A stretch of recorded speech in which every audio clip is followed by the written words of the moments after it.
Hello and welcome to Part 2 of Brownfields 101, Addressing Environmental Issues at Historic Properties. My name is Rebecca Oddie and I'm the statewide Brownfield Coordinator at the Louisiana Department of Environmental Quality. In Part 1, I provided a general overview of the Brownfields program, talked about the environmental process, and how the Brownfields Revitalization Act addressed liability concerns to help facilitate the redevelopment of vacant and underutilized properties.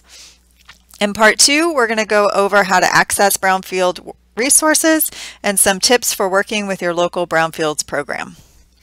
As I mentioned in Part 1, the Brownfields program brings together two of my passions, restoring historic buildings and improving the environment.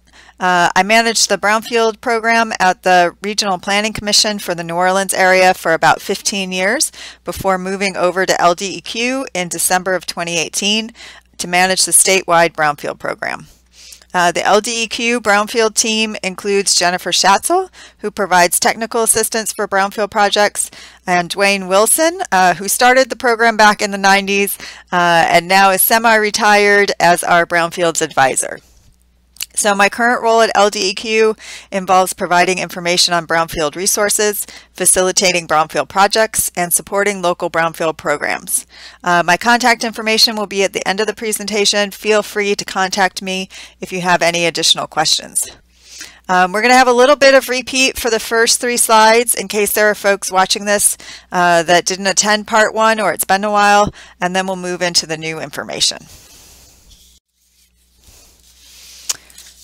So what do we all have in common? So everyone who's listening in on this presentation, we all have a part to play in the reuse of vacant and abandoned historic properties.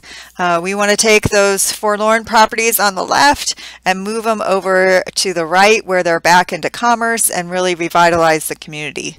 Often these properties have environmental concerns, things like lead-based paint, asbestos, underground storage tanks that need to be addressed before or in conjunction with the redevelopment, and that's where the Brownfield program can help. So as a review, a Brownfield site is a vacant or underutilized property where environmental concerns, whether they're documented or perceived, inhibit the reuse of the property. So the Brownfields program is designed to support planning, environmental assessment, and cleanup activities to facilitate the reuse of these properties. There's no official Brownfields designation in Louisiana, so if it meets that definition, it can be called a Brownfield. So examples of Brownfield sites include vacant historic buildings, abandoned gas stations, vacant lots, schools that are no longer being used, vacant industrial properties, and abandoned houses, but they are only eligible for Brownfield funding if they're redeveloped as part of an initiative that would benefit the community as a whole, something like an affordable housing initiative that involves several different properties. Sometimes people have a negative connotation with the word Brownfield. They think it's going to label their property as being heavily contaminated. A lot of times, though, being called a Brownfield can actually open up funding opportunities. And if people have an issue with it, though, you might want to call them a potential Brownfield instead. That can help mitigate the concerns about labeling it as contaminated. As we went into in a little bit more depth in Part 1, while a property might meet the definition of a Brownfield site, there are additional considerations for a site to receive assistance through the Brownfields program. Like we've mentioned several times, the site needs to be either vacant or underutilized. Good candidates for the Brownfield program also has a flexible timeline. Government funding comes with a lot of strings attached that can add time to the assessment and cleanup of a site, so you just need to be able to work with that. Community input is a key priority for EPA with Brownfield funding, so it's important to involve the neighborhood that's going to be impacted by the redevelopment. Sites where EPA has issued an enforcement order not eligible for Brownfield funding. If the state has an enforcement order on the site, that's a really tough sell, so just something to keep in mind. And with limited funding available, another consideration is reuse potential. How likely is the site to be redeveloped if the environmental issues are addressed? So a good candidate for Brownfield funding is going to have a clear vision for redevelopment, and resources that are either dedicated or in progress to make that happen. We really want to see if we're going to invest taxpayer dollars in the site, there's going to be a return on that investment. So let's talk about what you're probably most interested in, brownfield resources. There are several different pots of brownfield funding and technical assistance options to help you address environmental issues at your site. First, let's talk about the local programs that might be able to assist you. The way it works, each year EPA has a national competition for brownfield funding. So local government and nonprofit entities are eligible to apply, and they can apply for funding to cover brownfields related planning activities, to conduct environmental assessments at brownfield sites, and to develop cleanup plans. They can then use this funding to provide assistance to private and public entities. So current brownfield programs in Louisiana include the City of Shreveport, the Monroe-West Monroe-Washita Parish Coalition, the City of Bastrop, Acadiana Planning Commission, South Central Planning and Development Commission, and the Regional Planning Commission for the New Orleans metro area. We also just found out that the City of Alexandria was recently awarded funding. In addition, the City of Baton Rouge, City of New Orleans, and Jefferson Parish have all had brownfield programs in the past and are in the process of kind of reinvigorating their programs. The Helpful Links document has links to each of the current brownfield program websites. How it normally works for the assessment and cleanup planning stage is you would apply to your local brownfield program. The Brownfield Program's environmental consultant will conduct the investigation, prepare the cleanup plan, whatever you're requesting, and then provide you with the document. If you hear me say something that implies that you would receive the funding to conduct assessment or develop a cleanup plan, just note I'm probably misspeaking. I kind of have a habit of saying providing brownfield funding instead of brownfield assistance or resources. One question we get a lot is, can I be reimbursed for assessment work I've already completed? The answer is no. There are some requirements that come along with EPA funding regarding competition when you're selecting a contractor, developing a quality assurance project plan prior to collecting any data that need to be taken care of, and so those are handled by the local brownfield program, so they can't reimburse you for work that you've already done because it doesn't meet those requirements. Please note each program is different and has different levels of funding available. They have to apply for funding through that national competition. It takes about a year from when they apply to when the funding is available. The funding is also tied to a work plan with EPA, so the scope for your project needs to fit within that work plan. If their application for assessment funding, the local entities also need to define a target area where they're going to focus their efforts.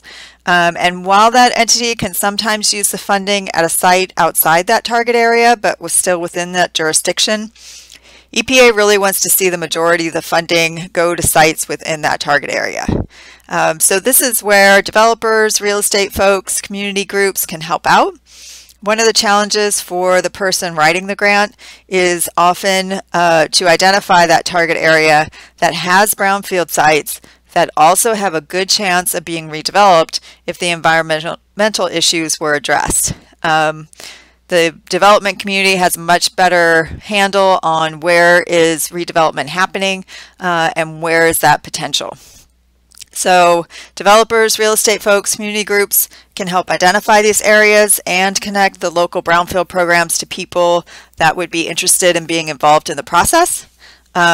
Keep in mind that in order to be competitive for funding, local governments and nonprofits are looking for target areas and sites that really need this assistance and would address an environmental justice concern. Basically, if you're looking at a site and it's in a fairly affluent community and it already has a really good chance of being redeveloped without brownfield funding, it's probably not best for the brownfield program. And honestly, because of the way the market works, it's probably not a good fit with the brownfields timeline. So now let's talk about funding for cleanup through local brownfield programs. Every other year, government and nonprofit entities can apply for funding to set up a Brownfield Cleanup Revolving Loan Fund to provide low-interest loans with flexible repayment options for eligible projects. So this is pass-through funding. So you would apply for a loan, which is basically more like a line of credit. As eligible cleanup expenses are incurred, you would request reimbursement from the loan fund. And then once the cleanup is complete, you would repay the loan in accordance with the repayment terms in the loan agreement. So normally these are low interest loans with flexible repayment options. And the repayment is normally delayed until either the site is generating income or a certain number of years after the cleanup is complete to allow time for redevelopment. We currently have one active local fund coalition with the South Central Planning and Development Commission. That's where it's housed, and it's a coalition with the Acadiana Planning Commission that covers the Lafayette area, the city of Lake Charles, and the city of Baton Rouge. So if you have a project in one of those areas that needs cleanup funding, you might want to look into applying for a cleanup loan. Both public and private entities are eligible to apply, and part of the loan may be forgiven if it's to a government or a nonprofit entity. As I mentioned in part one, Brownfields funding can also be used for planning activities. EPA realized that while the Brownfields program was addressing the environmental concerns at a site, there were obstacles that needed to be addressed or at least looked into in order to move the site to redevelopment. So now local Brownfield programs can choose to incorporate planning activities into their grant scopes of work to help facilitate the reuse of the property once the site's cleaned up. It really helps if the development community is involved with these planning activities. Often you're the ones who know what information might be helpful in order to spur revitalization in an area.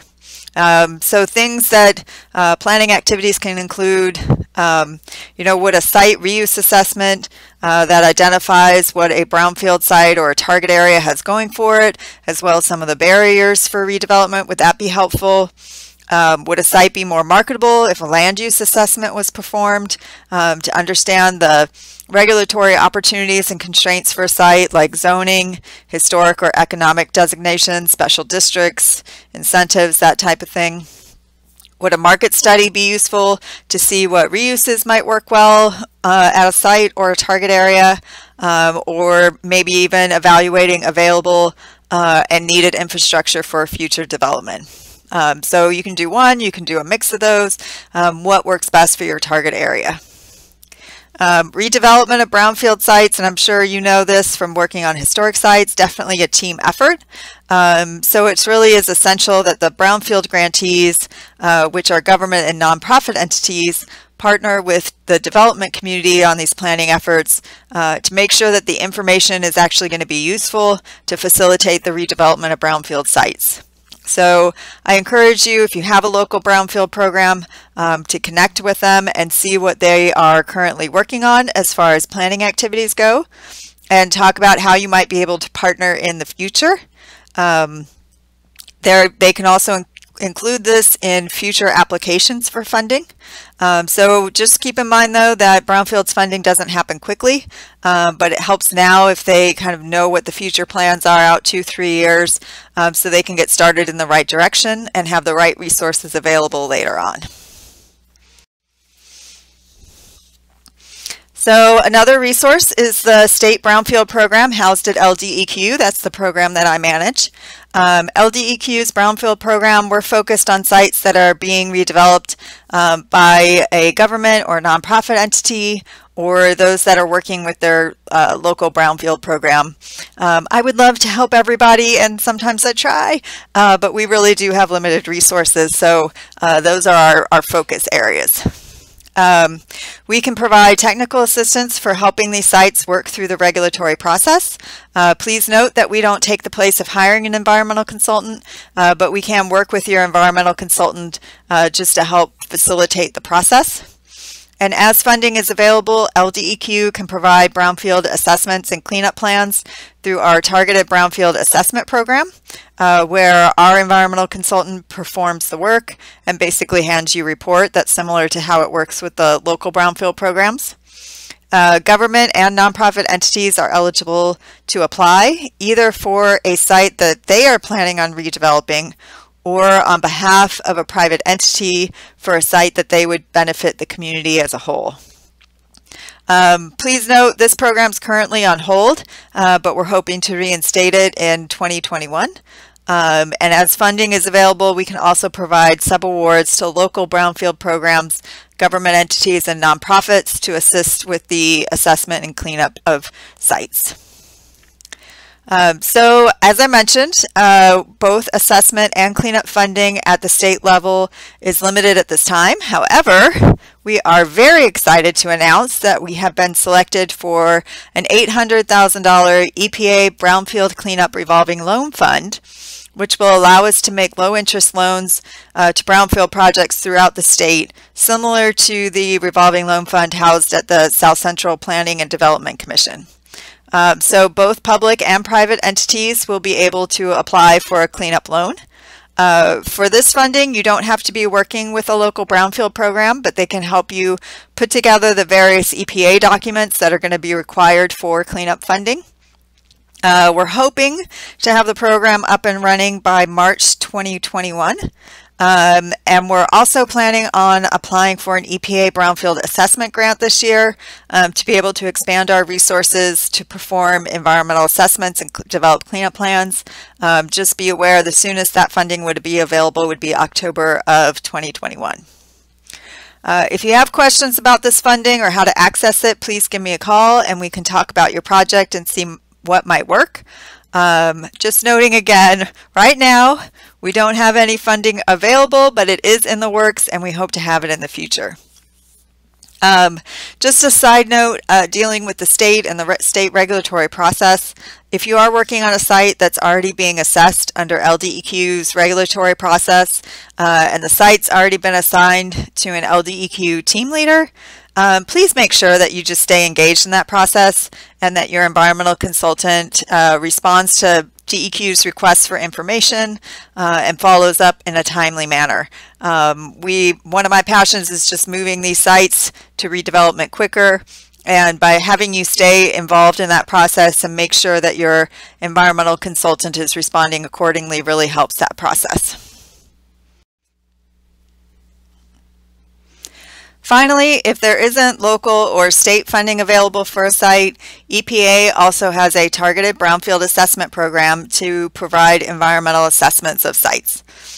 Please note this takes longer since they work through the Army Corps of Engineers, who then contracts with a local environmental firm. Also, if they conduct a phase 2 assessment, they only have a limited amount of funds, so they are sampling just to determine if contamination present. It's a cheaper, quicker way of seeing if there's an issue. Just note that if contamination is found, you may need to do additional sampling to meet LDEQ's investigation requirements. EPA is also a wealth of knowledge for other programs that can benefit your project overall, as well as technical assistance resources. Denise Williams, who's pictured on the right side in the pink dress, sends out a weekly email blast with other resources that may benefit brownfield projects. If you're interested in receiving that email blast, please send her a note at williams.denise@epa.gov. That's also in the helpful links document.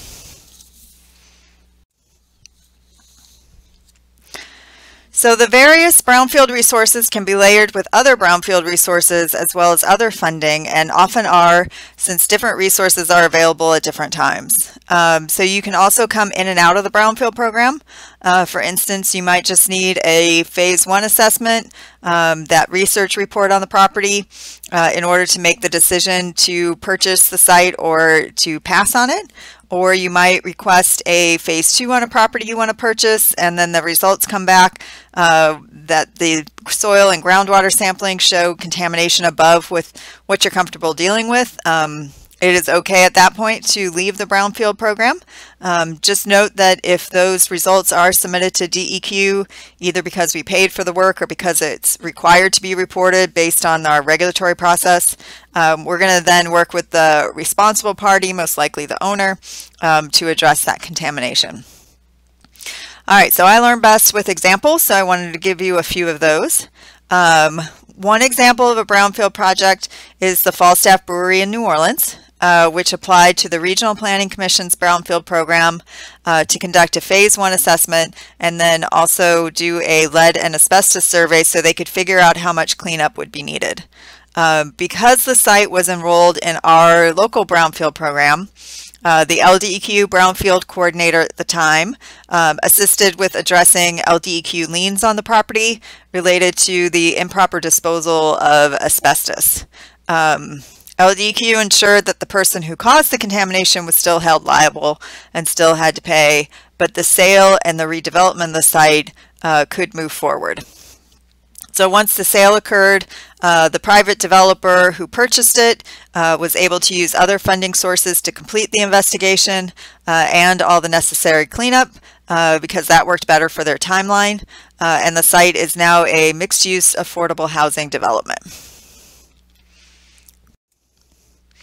The Lindy Boggs Medical Center is another example. St. Margaret's Foundation conducted their own Phase 1 assessment before purchasing the property. They then applied to the City of New Orleans Brownfield program, who developed an investigation plan. That plan was then implemented underneath the Regional Planning Commission's Brownfield program because at the time the city didn't have enough Brownfield funds to actually execute the plan. For the actual cleanup, St. Margaret's applied for and received a direct cleanup grant from EPA because they're a nonprofit entity. They also received a loan and 2 grants from the City of New Orleans Brownfield Cleanup Revolving Loan Fund. And then they also received cleanup assistance from LDEQ's Brownfield program. So a lot of layering going on there. A private developer is also layering funding to redevelop the old federal courthouse in downtown Lafayette. The project includes a subaward from LDEQ to the Acadiana Planning Commission to support the investigation work. And then they also received a cleanup loan from the Brownfield Cleanup Revolving Loan Fund Coalition, the one I mentioned, managed by South Central Planning, to offset the cost of addressing the asbestos in the buildings. While I would like to tell you, layering the Brownfield funding is straightforward. Everything comes out clean and neat. It actually requires normally a lot of back and forth, trying to figure out what will work best and when, what resources are available and when, while also addressing all the strings that come attached with government funding. The good news is we're here to help you navigate that process and determine what resources might be available for your project. So you can either contact your local Brownfield coordinator or you can contact me to see what resources are available that might meet your timeline. I've included links in the various Brownfield programs as well as my contact information in the helpful links handout. Just note right now we're in the process of rebuilding all the local Brownfield programs, but we're really hoping the development community will pitch in and help us identify target areas that will make compelling cases for funding applications so we can increase the amount of Brownfield resources in the state overall.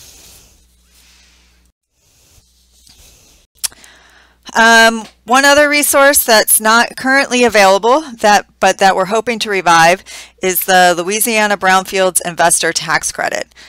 This was one of the first and honestly one of the best state Brownfield tax credits. It provided a 15% state tax credit for environmental investigation work at Brownfield sites and 50% credit for cleanup cost. It did require that the site be enrolled in LDEQ's Voluntary Remediation program, which I'm going to talk about next.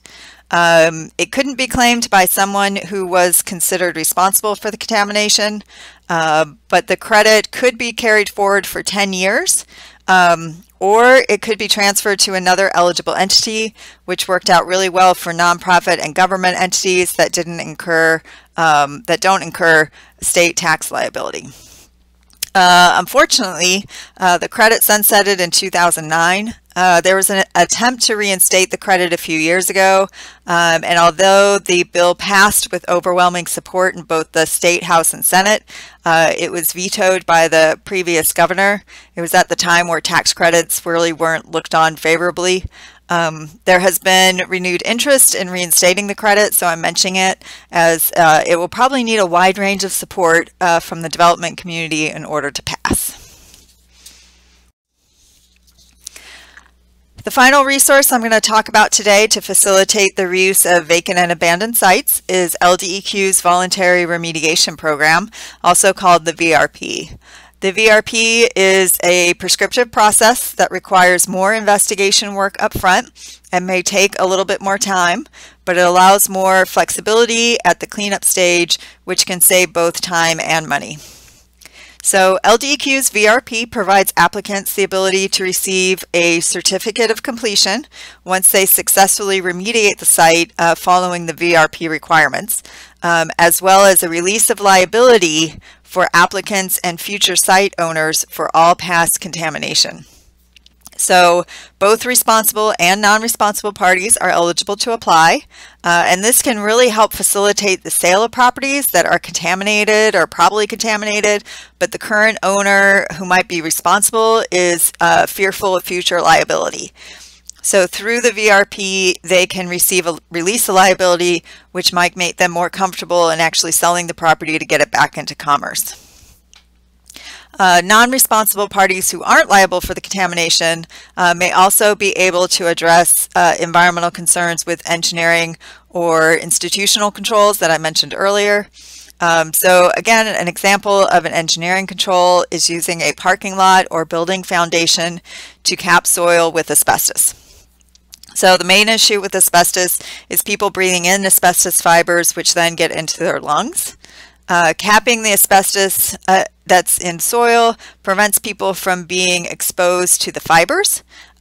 We call this blocking the exposure pathway so people aren't exposed to the contamination. So a parking lot or a building foundation can cap that contamination. There is a requirement for a maintenance plan to make sure that stays in place, but that's preventing people from actually being exposed to the asbestos. So an example of an institutional control is a conveyance notice to restrict groundwater usage if there's contamination in the groundwater. So for example, Gulf Coast Scrap redeveloped the former Haywalt galvanizing facility in Harvey that had an issue of zinc contamination from prior operations in both the soil and the groundwater. Because they were enrolled in the VRP and not responsible for the contamination, they cleaned up the soil to remove the source of the contamination and then put a conveyance notice on the property to prohibit the use of groundwater at the site, which in effect blocks the exposure pathway from people drinking contaminated water. So this was in lieu of cleaning up the groundwater to meet state standards, which would have been cost prohibitive and would have killed the redevelopment project. The elevated levels of zinc in groundwater will still be addressed by LDEQ's other regulatory programs, but Gulf Coast Scrap isn't liable for that cost, and they were able to move forward with the redevelopment of the site.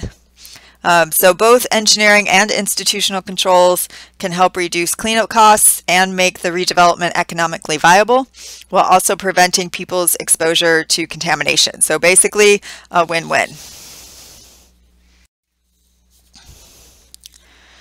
One of the other benefits of the VRP is that the assessment and remediation activities are limited to the boundaries of the site that's defined by the applicant, which can reduce investigation and cleanup costs. So for example, if someone wants to purchase a former gas station that had a leaking underground storage tank where the plume extends off-site, they can just address the contamination within the boundaries of the former gas station under the VRP if they define their site boundaries to correspond with the legal property description. This can move the site to redevelopment quicker and at a lower cost than if they had to address the entire plume of contamination. LDEQ will continue to address the plume under our normal regulatory process, but redevelopment of the site can move forward. As I mentioned, the applicant defines the site boundaries in their VRP application. So you can choose, like in the last example, to use the legal boundaries of the site, or you can also define a smaller area within a larger parcel as your VRP site. So if you have a large parcel you're interested in, let's say it's 10 acres, but there's a 2 acre section of contamination that the current owner is especially concerned about for future liability, you can limit your VRP site to just that area, which can reduce your investigation costs and then address the other parts of the site through the traditional environmental process. So it's up to you to define the boundaries of your VRP site in the application. All right, that's just a general overview. I could do a whole presentation just on the VRP.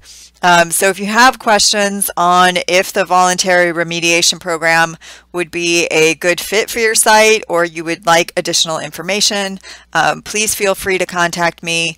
We're hoping to have training sessions on it in the future.